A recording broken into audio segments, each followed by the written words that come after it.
So I actually have beaten the game of Elden Ring. I know, I understand, it is pretty impressive, I get it. But I actually have completed the game with every single spell type, all 25 of them, and actually have done these runs on stream. You can actually check these runs out on my channel or on my VOD channel. But it is safe to say that I have lots of opinions because there are plenty of spell types that are really good and others that are just complete doo-doo trash. So for today, we're going to rank all 25 of them from worst to best. Now, the concept of actually ranking all of these spell types, honestly, is kind of useless. Doesn't really mean anything, not gonna lie. Because you're always better off looking at these spells individually. Going through the game with a particular spell type is just limiting yourself. You're much better off using a wide variety of spells. So yeah, basically this video is fucking useless. Now, as for the gameplay, this is the build of which I used. Everything was recorded against Godfrey. The gameplay kind of sucks, but it doesn't really matter. It's what I'm saying in my opinions of what actually has merit in this video. But yeah, that out of the way, let's get into it. At number 25, right at the bottom, we have the death sorceries where they belong. Oh my god, out of all of the spell types that I played the game with, this one by far performed the worst. Now let's start with the fact that these are faith and intelligence based spells, and faith and intelligence builds are just terrible because they only get one weapon option, they don't get a single infusion, and for the most part you're always better off going to one particular stat to maximize your damage. Faith and intelligence builds only really start to get good when you're like at level 200 and above, which is a very small and niche use because most of the community or the player base isn't actually going to be at that level. So that's the reason as to why it's going to get lower on the list, but as to why it's going to get at the bottom is because their options are either just mid or completely trash. Now the only okay ones that we have here is the Ancient Death of Rancor and Explosive Ghost Flame. Explosive Ghost Flame actually carried me throughout the entire playthrough because it is actually a decent AoE that gets a good frost build up, but the reason as to why I still don't really care for it much is because Zamor Ice Storm exists, which is just the exact same thing, but just better. You get a decent AoE, actually can do more damage with it because you can fully charge it, consumes half the amount of FP, has much better requirements, and it actually gets better frost build up as well. As for the Ancient Death of Rancor and for the Rancor Core spell, both of these spells are absolutely horrendous and early in mid game. They're just the worst ones to have because they just do piss poor damage, and that's due to the damage negation and how it actually works with these multi-hit spells. For whatever reason, that has performed terribly early in mid game, but later levels that tend to perform a lot better. And why these spells don't get frost build up is just absolutely beyond me. But at higher levels, I'd just rather have something like Stars of Ruin, because you're going to have more mind anyway, and that'll just do way more damage, and has a lot less chance of actually missing, whereas Ancient Death Rancor is a bit easier to actually dodge, but this one actually does have some more stagger damage and more poise damage, but if you wanted to actually poise break with spells at a distance, I'd probably rather have Rock Sling, because it just does it a little bit better, but it still has a very small niche use, but I still wouldn't really recommend using it that much. As for the other two spells, Tibia Summons, I have no idea what's going on with this spell. Like, these skeletons have like the dumbest AI known to man. They're just downright horrendous. Like, whatever they're trying to accomplish, they're just doing a bad job at doing it. As for Fear's Mist, why isn't a death a status effect that works in PvE? Let's make it work, please. Number 24, the Golden Order Incantations. Who would have thought back to back at the very bottom we have the Faith and Intelligence based spell types. Like, it's obviously going to be lower on the list because it's Faith and Intelligence, but it's actually a complete coincidence that these two actually ended up getting the bottom two. Like, they're just the worst ones. The options are just terrible. But the reason as to why this one didn't get at the bottom is because of Discus of Light. This is an actual decent spell, goes pretty far, decent travel speed, actually does some okay damage for only 3 FP. 3 FP is actually insane, and you actually can work it with the ERDTREE Greatsword, has some nice synergy there. As for the rest of these spells, they're just all complete trash. They can just go straight into the bin. Doo-doo trash spells. Law of Causality is like the worst spell in the entire game. I don't even want to talk about it. Litany of Proper Death is only meant to kill skeletons, and I haven't met a single person that's ever struggled to kill a skeleton in Elden Ring. Law of Regression is just like a PvP debuff. Don't really going to talk about that. Order Healing is meant for death alleviation. I don't understand. Order's Blade has an intelligence requirement, but it doesn't even scale off intelligence, even if you use the Golden Order Seal, because all weapon buffs for incantations are only scale off faith, so I don't understand why they even has an intelligence requirement. That's just stupid. Radagon Ring of Light is mid damage for actually how slow that the cast actually can be. I wish I had a little bit more damage, and Triple Rings of Light is just directly outclassed by Discus of Light, because it consumes 23 FP, and it doesn't even do that much more damage, doesn't even go as far, nor travel as fast as Discus of Light. Now, their only uses are just good at hitting like multiple enemies at once, but there's like a bunch of other projectiles I would rather use over Triple Rings of Light that's like a lot cheaper and actually does more damage. So yeah, for all those reasons, and holy damage as well, it's gonna get 24. At number 23, we have the Aberrant Sorceries. Now, you'd think that having a bleed-based projectile or a bleed-based AoE would actually be really good, but no, they didn't really make it that good at all. Now, there's only 2 options, which is very upsetting. Now, these actually do bleed and bloodloss build up, but the staff for which they use has a faith scaling. So if you actually want to benefit off that bloodloss build up, you have to go with a different staff, which is kind of annoying. But getting into the options themselves, Briars of Punishment isn't actually too bad. A decent projectile, actually has okay range, nice tracking, can do okay damage. Now the worst part about it is that it does take a while to explode, so plenty of enemies can out of dodging it, which can be kind of annoying. As for Briars of Sin, oh my goodness.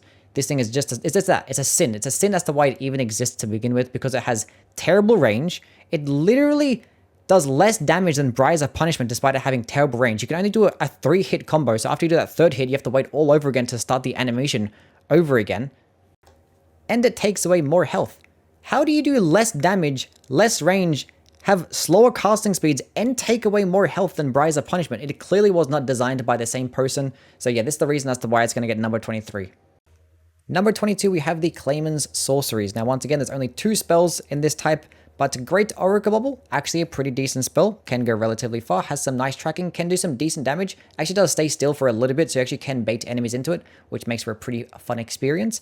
As for Oracle Bubbles, unfortunately, cannot say the exact same thing. It is a very average spell at best, because it has terrible tracking, actually gets no tracking, and it's a slow projectile. I don't know why a slow projectile gets no tracking. That doesn't make sense to me at all, but doesn't even go that far as well. So there's nothing really good about this spell, because this type of spell is just outclassed by Shattering Crystal. Very similar animation, but it gets way more range and way more damage. Now, if you do fully charge Oracle Bubbles, actually can do some decent poise damage, but yeah, it's still a very mid spell. Number 21, we have Loretta's Sorceries. Now, these are just snipers. I can't really put them any higher or lower. There's only 2. They both do pretty much the exact same thing. I actually like Loretta's Great Bow better than Loretta's Mastery, because it consumes like half the amount of FP, does almost as much damage. And Loretta's Mastery, there's like plenty of times where like one of the projectiles just miss. And if one of the projectiles miss, then Loretta's Great Bow actually does more damage, which is kind of silly. But, you know, as snipers, they do their job. They only have that one particular use. You wouldn't really use them in the heat of combat, so they can't really get any higher or lower than this. Number 20, we have the Full Moon Sorcery, which is another sorcery type that only gets 2 spells as their options, which I promise you I'm not doing this on purpose. I don't know how I managed that all of them ended up getting back to back to back like this. Just worked out that way. But these spells pretty much work the exact same way. They have the same animation, same casting speed. They both go just as far, have nice tracking as well. But on impact, they debuff the enemy, make them take about 20% more magic damage, which obviously is really nice for every single type of magic build. Now, the downside, and the reason it's not to get higher, is because it has a 68 minimum intelligence requirement for Rani's Darkmoon, and Renala's is 70 intelligence. So it's going to be pretty niche and only really meant for endgame. But if you do have the requirements, I recommend using it. You're going to benefit with every single type of build. Now, the differences being is that Renala's actually does consume less FP, but I think it does more damage. But with Rani's Darkmoon, it actually adds Frost build up, which is nice because obviously if you proc Frost, then you can just debuff more. So I just prefer to have Rani's Darkmoon, but both are still really nice to use. Number 19, we have the Servant of Rot incantations. Now, all of these spells are just like average to decent, nothing that's really too bad or nothing too good. Maybe Poison Armament does suck a lot of ass because it doesn't actually add any physical damage. It's just a poison buff, and if you have your weapon that can be buffed, I'd literally use anything else for damage. Any other status effect is just way better than Poison Armament. Poison Mist is actually a decent spell if you actually do want to proc Poison. Unfortunately, Poison isn't really that good, but it is a way to proc it, which is still nice. Scarlet Aeonia is a lot better because Scarlet Rot is just a lot more powerful, and it actually does Scarlet Rot build up pretty quickly. Every single time that you use it, you pretty much guarantee to proc it against like every single boss, which is really, really nice. Now, unfortunately, it's a long animation, so you're going to get hit every single time, but if you do have the requirements to use Scarlet Aeonia, you might as well just use it at the start of every fight. Now, Pest Threads is a decent spell against like 3 different bosses, and it sucks against like everything else. It's only good against large enemies, and if I was going to use any spell against large enemies, I'd rather still use Ancient Dragon's Lightning Strike. It's just still way better in terms of damage, but Pest Threads is still nice to have. One thing that Pest Threads did surprise me on, though, is how good that actually can be on horseback. I remember using it against Radahn, and you could just like redirect and hit him. Actually, it was a pretty decent spell in that regard when I was doing my playthrough with these spells, but yeah, overall, they're pretty average. Number 18, we have the Magma Sorceries. Now, out of all the playthroughs that I had with these spell types, this one by far annoyed me the most because they have the potential to be so good, but they always just fall short on a couple different areas that just makes it very frustrating to use. Now, the reason as to why I actually like these spells a lot is because it's a way to do fire damage with an intelligence build, which obviously is really amazing. Now, a lot of these do actually have some faith requirements as well, although they're not too high. I think the highest one actually has 18 faith requirements, which still isn't too bad. Now, my favorite one on here is Magma Shot. It's just the most easiest one to use. It's very consistent, nice projectile, can go far, nice damage, you can fully charge it. Very solid spell. Gelmir's Fury can do some okay damage, but it's a melee range spell that doesn't get any hyper armor, and it can be very inconsistent with its damage. Sometimes it does like misses or doesn't really hit consistently. Don't really know why that's happening. Probably should just have more lava effects going on and probably actually have some more hype armor, probably like it a lot more. Roiling magma is so frustrating. I just don't understand. I wish it was so much better. Like, why can't you just explode and actually land on it at the same time? I don't understand why you have to throw it at the ground to benefit.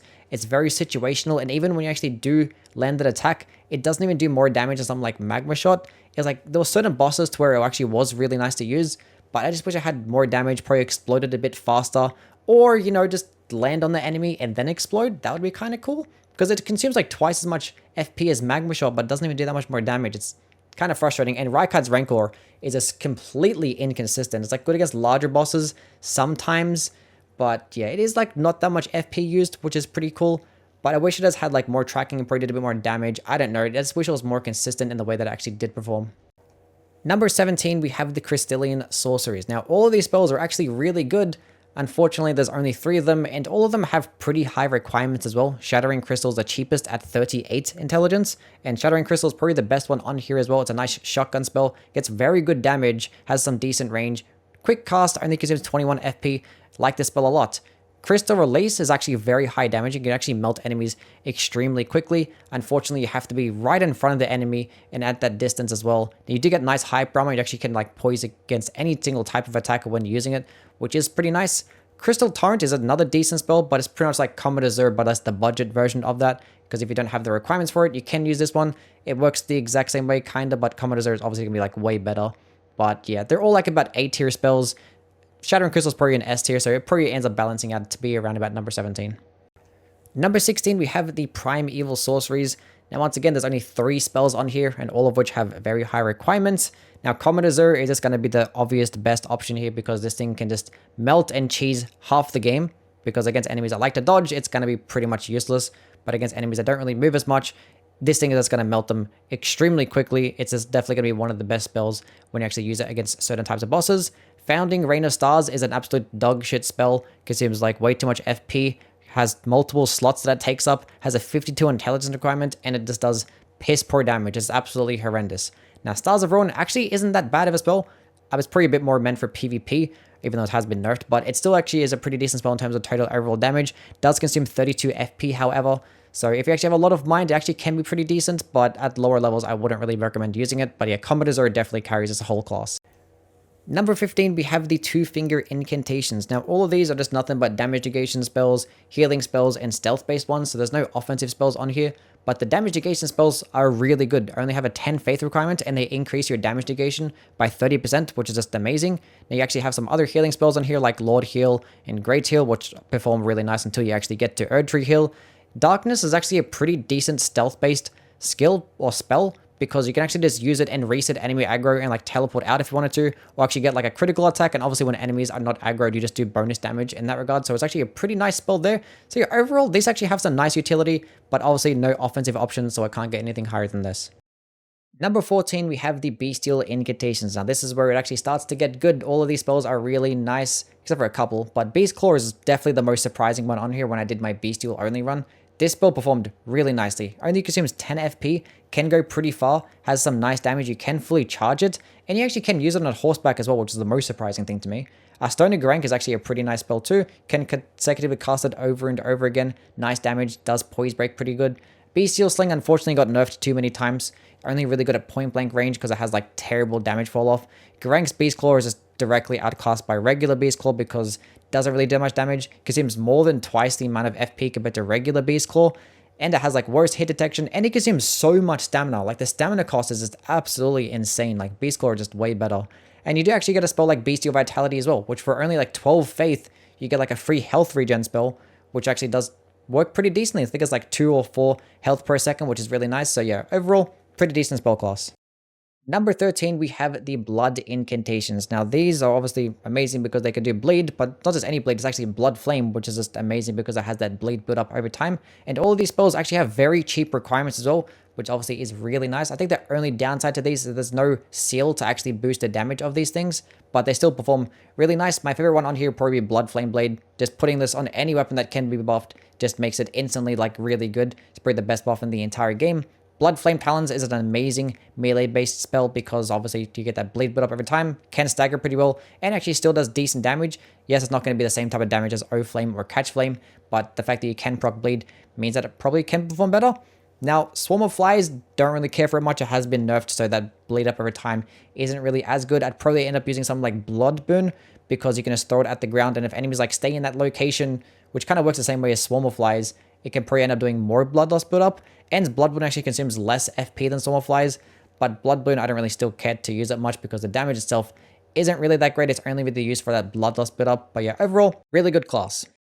Number 12, we have the Gravity Sorceries. Now, much like the Magma-based sorceries, I like these because it's a way to do physical damage with your intelligence-based build, which obviously is really nice. Now, the best one on here, in my opinion, would probably end up being Rock Sling, because this thing just does everything really well. Has really good range, it staggers pretty well, decent damage, it is very cheap, and actually it's good against enemies that like to input read as well. Now, the worst thing about it, it probably is effectiveness at close distances. It's definitely better at long distances. You compare it with the Arrow Reach Talisman, and it could probably end up being a better sniper than the Loretta's Great Bow. Now, Meteorite Avastil is another really good spell. Actually can be something like Comet Azure, but against enemies that like to dodge and move around a whole bunch, because it can form the exact same way and actually probably end up doing just as much damage. Now, the rest of these spells don't really care for much. Meteorite is the shitter version of Meteorite Avastil, and the Gravity Wall and Collapsing Star spells, they're just very gimmicky. They're only really used to like suck enemies in for whatever reason that you actually want to use that for. Doesn't really work that well because the damage itself is just kind of average. I know people like to use the gravity spells with the rolling magma, which is just like a two mid spells put together is still going to be kind of mid, like, let's be real. Number 11, we have the Frenzied Flame Incantations. Now, this is obviously supposed to be marketed as a PvP type of spell type because of its madness effects, but it actually performs extremely well in PvE as well, because it pretty much gets everything. Like, you have Frenzied Burst, which is probably the best sniping spell in the entire game because it's extremely quick, goes very far, and actually does some very decent damage. You can fully charge it as well. You get Howlish Iburi, which is the best body buff in the entire game in terms of how much damage it does give you. You do have Unendurable Frenzy, which is a nice little AoE, but obviously you do have that negative side effect of it obviously doing a bunch of madness build up as well to yourself, which is not really that great. A Flame of Frenzy, which is like the Unendurable Frenzy, but it's like a lesser version. It is nice for early game if you want a decent AoE that can do fire damage. Unfortunately, Inescapable Frenzy is just a grab attack that only works against NPCs.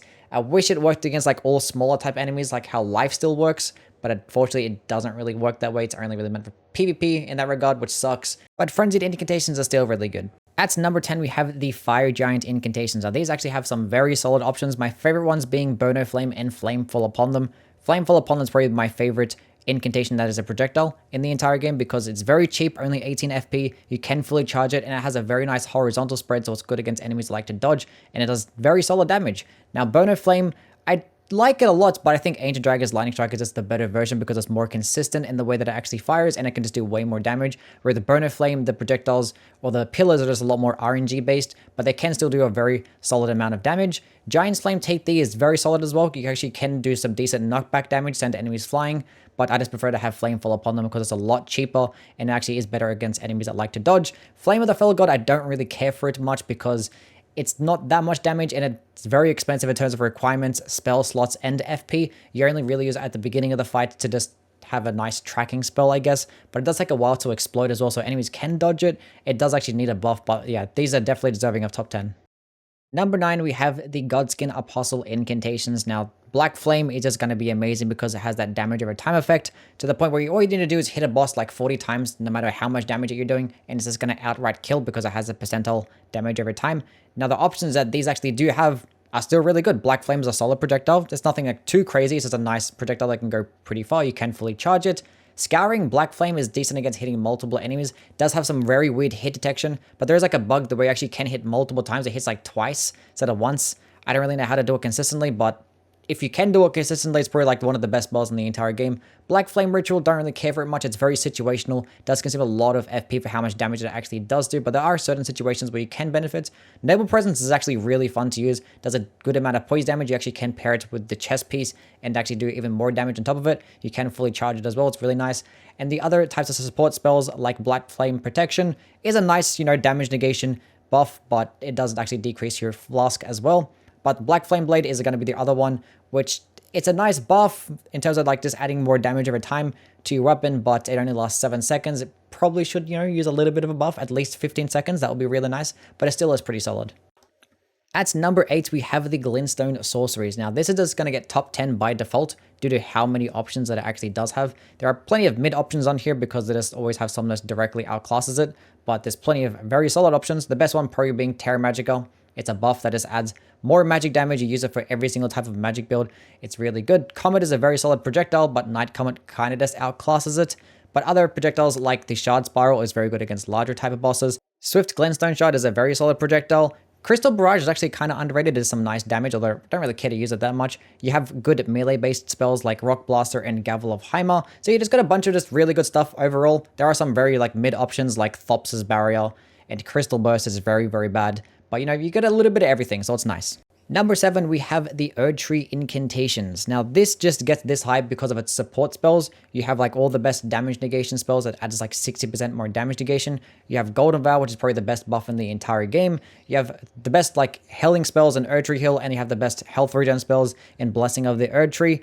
Now, in terms of the damaging options, they're okay. I think the Crucible incantations are really, really solid, especially Horns and Tail have some really nice poise damage. You can just yeet enemies away as well, which is really nice. You can actually use the Crucible set and actually boost the damage. Crucible Breath, don't really care for that one. It's kind of trash. Black Blade is a nice little debuff that you can actually use, although it is very expensive. And I would just rather use the Black Knife or Ash of War if you're going to go with a faith-based build instead of Black Blade. But they do stack with one another, so it actually does have some use. Wrath of the Gold is probably more of a PvP-based spell. Elden Stars sucks absolute dog shit, doo-doo trash ass. But you know, overall, it definitely is deserving of number 7 because of those buffs. At number 6, we have the Snow Witch sorceries. Now, Frost is probably the best status effect in the entire game at distance. At close range, Bleed is probably the best one because you can use things like the Lord of Blood Exaltation and the White Mask, but at a distance, being that those things actually don't work, you actually can use Frost and it'll just end up being a lot better because you do get that 20% debuff and you actually just get that percentile damage as well. And the options that Snow Witch sorceries does get are still really solid. My favorite being Glintstone Ice Crag. Doesn't really go that far, but you get very nice tracking, you get very solid damage, you get 100 Frost build-up per hit, which is just absolutely amazing. You can spam it over and over again, get some solid damage. Zamora Ice Storm is a very solid AoE, probably has the fastest frost build up in the entire game. You can fully charge it to make it do very solid damage. Ardilla's Moonblade got nerfed way too hard in my opinion. It's to the point that Glintstone Ice Crag just directly outclasses it because it goes just as far, does more damage, and gets more frost build up for like half the amount of FP. Whereas Ardilla's Moonblade can do more damage, but only like at point blank range. It just needs to get a bit more damage, maybe have a bit more range. I don't know. It needs something in terms of a buff. In terms of Freezing Mist and Frozen Armament, they just don't really need to exist. They're kind of just useless and trash. Freezing Mist is just outclassed by Zamora Ice Storm. And then Frozen Armament, it just doesn't even add any type of physical damage or any type of magic damage at all. Kind of just sucks. But overall, just proccing Frost at a distance is what's going to help this get to number 6. At number 5, we have the Night Sorceries. Now, the reason as to why this is top 5 is purely because of Night Comet. It is the only reason as to why it is this high. If Night Comet never existed, this probably wouldn't even be in the top 15 because the rest of them are just completely mid. But Night Comet is probably the best spell in the entire game. A solid projectile, enemies don't actually input read it or dodge it, that is tank it right to the face. Actually can do more damage than regular Comet if you actually pair it alongside the Staff of the Lost. So yeah, with all that, it just becomes the best spell in the entire game. Night Shard isn't too bad, but I just rather have Swift Glintstone Shard. Now Night Shard, once again, cannot get input read. That's the way these Night Sorceries actually work. But Swift Glintstone Shard is that quick anyway that enemies aren't going to really dodge it in time. And that's just cheaper and it just does more damage. Knight's Maiden Mist is only really good at early game because it does a flat 1500 damage. So it's going to be good against certain types of bosses early on. And later in the game, there's just no point in using it whatsoever. It's just mid damage. Ambush Shard, terrible spell. Maybe a bit more useful for PvP, but it still kind of sucks in general. Eternal Darkness is just a complete gimmick that doesn't even work with most of the spells in the entire game because it's supposed to suck up a bunch of spells, but it doesn't even work with all of them. Unseen Blade is just the most useless shit I've ever seen in my entire life. Like, what's the point of using an entire buff to hide your weapon? And you can only use it against weapons or use it with weapons that can be buffed. Unseen Form, I don't really know why this exists either. You can just use the Ash of War, which just works a lot better. So I don't really get why this exists. It's kind of just mid as well. So yeah, Night Comet is the only reason as to why this gets top 5. At number 4, we have the Fire Monk incantations. Now, Catch Flame and Flame Going Strength is literally all that you need to know about the Fire Monk incantations. Catch Flame is probably the best incantation in the entire game. It's extremely quick, low risk, extremely high damage as well. It's really solid to use. Flame Going Strength is like a very amazing buff that you should use on almost every single build because it just adds more physical damage and more fire damage. So any build that you actually have physical damage, you're just better off using Flame Going Strength. It only has a 15 faith requirement. You can just go to 10 faith, use the 2-finger heirloom, and just use the buff and then switch back to your other talismans. It's just one of the best buffs in the entire game. O-Flame isn't too bad, but Catch Flame kind of just outclasses it. Whirl of Flame is okay, but you get stuck in a longer animation, and it's very hard to aim as well. Surge of Flame is like the worst spell in the entire game. It's just complete and utter dog shit. It's fucking terrible. It's an absolute waste of FP. Flame Sling is at the basic projectile that gets outclassed by everything else later on. Fire's Deadly Sin needs to get like a rework and actually get buffed because it's just very shit. Flame Protect Me and Flame Cleanse Me are just like average, just like debuffs and stuff like that. So it's okay overall, but yeah, Catch Flame and Flame Going Strength is all that you need to know. At number 3, we have the Dragon Cult Incantations. Now, the best one here is definitely going to be Ancient Dragon's Lightning Strike. It just fucks up everything in the entire game. You can fully charge it, and it's like cheese everything. Doesn't matter what enemy it is, whether they're large or small, they're just going to get melted extremely quickly. Now, you have other amazing projectiles like Lightning Spear, incredibly quick, very easy to use. Electrify Armament is going to be like one of the better buffs in the entire game that you can have. Frozen Lightning Spear is an option to just proc Frost with a Faith type build, which is actually still very nice. Actually does do decent damage against larger types of bosses as well, although nowhere near as much as Ancient Dragon's Lightning Strike. Ancient Dragon's Lightning Spear, Fortisax's Lightning Spear, and Landsax's Glaive, honestly, only one of these things need to exist because they all kind of work the exact same way. I don't know which one I like the best because they have very small specific niche uses, but they're just all the exact same thing. Lightning Strike and Honed Bolt are also very similar. I probably prefer Lightning Strike because you actually can do more damage against larger bosses. Has better hit detection. Death Lightning is an absolute sin to mankind because you can just never hit with this thing. Has like a 2% chance of actually hitting your enemy. Even when it does, it's still mid damage. Ancient Dragon's Lightning Strike is just way better, way more consistent. But yeah, overall, just due to Lightning Spear and Ancient Dragon's Lightning Strike, it's actually going to propel it to be number 3. At number 2, we have the CARIAN sorceries. Now, you just have a bunch of really good spells here. You have CARIAN Slice Up, which is definitely like a top 3 spell in the entire game. It's incredibly quick, low risk, high damage. CARIAN Piercer is actually extremely good. You can fully charge it, make enemies get sent flying. Has incredibly good range despite it being a melee-based spell. And you actually have Magic Glint Blade as well, which is very good against enemies that like to dodge and input read. Definitely one of the better projectiles that you can use. Now, the rest of the options are kind of just average. All of the Phalanx-based spells are very mid that is outclassed by the Ash of War versions because they just do much more poise damage. CARIAN Retaliation is probably once again outclassed by the Ash of War version. Lucidity is just a spell that exists. Magic Downpour is very, very mid. Like, you can just do way more damage with Magic Glint Blade, and it performs like just way better than Magic Downpour can. It just needs a big buff in terms of damage because it's very average, but it doesn't consume much FP, so it's not too bad. CARIAN Greatsword is pretty cool, but I'd just rather have CARIAN Piercer. But yeah, those 3 spells that I mentioned is the reason as to why this gets number 2. At number 1, we have the Dragon Communion Incantations. Yeah, dragon builds are just built different. They're just like in a whole other level. Now, it's funny how like Faith and Arcane builds are just the best in the entire game, despite there not being a single Faith Arcane weapon or Faith Arcane Infusion. Purely because of these spells and the Dragon Communion Seal is why Faith and Arcane builds are just the best. Because every single one of these Dragon Communion spells are just S tier. Like every single one. There's not a bad one amongst all of these. Now, to be fair, all of them kind of work the exact same way. But like you have a one for every single type of like status effect and damage type, which is just amazing. So having every single type of damage type with a Faith and Arcane based build is just automatically really good. But these projectiles just go insanely far, do insane damage. Now, it does consume a lot of FP, but you can just be at the back of the map and just spam them over and over again. And even the other melee-based ones like Dragon Claw and Dragon Wall just do insane damage, insane poise damage. Grail's Roar is also just an amazing spell because you just use it as a debuff. It is very expensive, but enemies just take a lot more damage and they actually do less damage. And you have other spells like Theodrix's Magma that just absolutely just destroys enemies. And you get Scarlet Rot and Frost with this thing. Like, I don't know, like it just cheeses the entire game. If you haven't played the game with Dragon Communion Incantations, I definitely recommend it. It is by far probably the most easiest experience you'll ever have in the game. Anyway, that's that. It's done now. Thankfully, I don't have to play through the game with any more spells ever again. Probably until like the DLC comes out, probably do some more challenge runs. But I'm just looking forward to just doing more weapon runs because it is way more fun in my opinion. So definitely check me out on Twitch because I'll be doing some more soon. Actually in the middle of doing a Souls marathon where I beat every single game with a fist weapon. We're actually up to Bloodborne, might start that tomorrow. So definitely check me out there because I will be live by the time this video is out. Anyway, see you in the next one guys. Bye.